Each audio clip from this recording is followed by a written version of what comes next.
What's going on, everybody?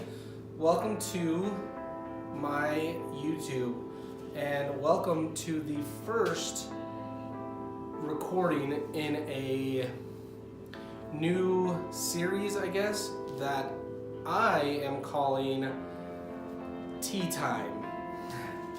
I don't want to call it shop update because I don't know, whenever I see somebody that posts a shop update, I don't really look forward to watching it, and I feel like if I call it a shop update, then I have to show you like my shop and show you what's going on and how I do things or whatever, and I don't want this to be like that.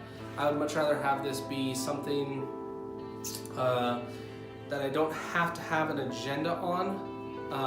So you might see projects that I'm working on, you might see some shop updates that I'm doing, or I might just get on here and rant about glue. I don't know. So I just wanted to leave it open, and I felt like if I called it a shop update, then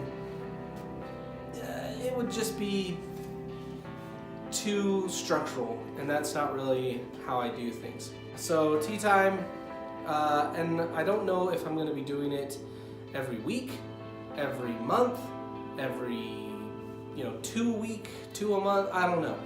But what I do know is that I would just like to do this so that I can share more with you guys in my shop, what I'm up to, blah blah blah, invite you into my life, I guess. So to start, I will talk about a couple projects that I have finished, and projects that I am working on, and projects that I have in the future. So to start, I finished this week 2 projects. I finished this small bench. It was really easy, and it came out really nice. I barely did any kind of joinery involving screws. I only screwed on the aprons, and I only screwed on the side aprons. But everything else is just either half laps or dado joints, I guess you could call them. So that project was actually a lot of fun, and it was a really simple, easy win. What's funny about this project though is the lady ordered it 3 weeks ago, and I charged her for delivery, but she wants to come pick it up, which was fine. I didn't charge her, I told her what the delivery price would be because she lives about 30 minutes from me. So, I was just like, just pay for a little bit of the gas and I'll bring it to you, no problem. She said, I can come pick it up, that's fine. So 3 weeks later, it is still sitting there in my living room. So I'm actually just gonna take it to her for free, and hopefully, that'll get me some good rapport with her, and she'll come back and get another item from me. Okay, so the next project I worked on were these, was this cubby, and this is like a dishwasher cover, so it's going over a dishwasher. And the lady wanted butcher block tops and just open shelving with baskets so she could put in her potatoes and onions and all those things, and then just bring them up and cut them right on here, which I think is an awesome idea. I bid all this out and I had it already. I went and picked up this hard maple and came back and started up my planer, and one of the screws snapped, I think. Something came loose and it flipped and jammed and just wrecked my planer. So I ended up spending 4 to 6 hours trying to figure out how to fix my planer, how I can get this thing up and going, because all I could tell myself was I can't do this job without my planer. I need my planer to get everything flat, to get everything parallel, blah blah blah, and really I was just making excuses for myself, and as I fed those excuses, I was kind of like bringing myself down. I can't work without my planer. don't know how I'm gonna flatten all of this. I don't know how I'm gonna get it so I can glue it up nicely, and excuse after excuse after excuse, until finally I had wasted a whole day just searching for ways to fix my planer and, you know, avoiding really the inevitable, which I already knew from the second I broke my planer that I was gonna have to hand plane all of this. The reason that I was avoiding that was because I don't like hand planing. One, because I don't have a good hand plane. Two, I haven't given hand planing much practice, so I am kind of in the dark with it all. And three, I'm lazy. I am so used to having power tools to do everything for me that, you know, I've given up on doing things the hard way, and I also, using the power tools has lowered my self-esteem to the point that I didn't think I could do it. I didn't think that I could make good butcher block tops with just a hand plane. But after I kind of obviously realized that I'm not going to get my planer up and going, it's broken, it's dead, I can't fix it. And I said, you know what?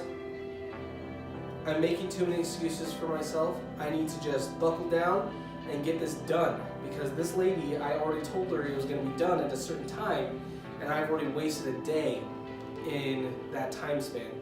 So I just started and went to work, and I mean, eventually I got it done. So I guess the moral of the story is people who look for excuses are lazy, in my opinion, because that's what I was doing. In looking for excuses, I was being lazy because I didn't want to put in the hard work it was going to take to get these done. So next time you're thinking of excuses, or you know, you're just looking for a different way to do things when you already know how the job needs to get done, means you're lazy. So don't be lazy. Just, if you're gonna work, find a way to make things work, because they will work themselves out. And the other thing that really stuck with me this week was that there's always another way to get things done. You know, when woodworking was around in the 1980s or the 70s, or you know, whatever, 1940s, they didn't have electric hand planers. They did everything by hand. And you know, if they did it then, why can't I do it now? So, you know, just remember that thought, that there's always another way to get the job done.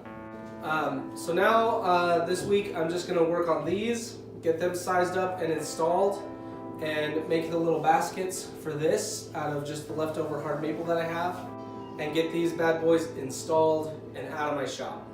But before I get all of that done, I really need to clean my shop, because it bugs me so much that it's not clean. I've got so much sawdust and wood shavings on the floor because I had to do everything by hand, that I slip around when I'm walking out here, and my tool bench is just scattered. I feel like my shop is in control. I'm not in control of my shop. I don't know where anything is. It hurts me. So I've got to organize everything and clean it, and then I will get back to work on the kitchen cabinet cubby thingies, finish those up, and then I've got to prep for my next job, which is going to be a kitchen island build, and that's going to take a long time. Anyways, guys, if you are not following me on Instagram, go follow me on Instagram. If you are following me on Instagram, thank you. And leave me a comment. Drop me a comment down below. Let me know if you guys would like me to talk about something. If you don't want me to talk about something, if you want to see something, what future YouTube videos you'd like to see out there, or just say hi. You know, anything will do. I'd love to see some comments and some thumbs up, and some subscriptions. Anyways, guys, I hope you have a great day or night or morning or whenever you're watching this, and I will see you on the next tea time. Peace.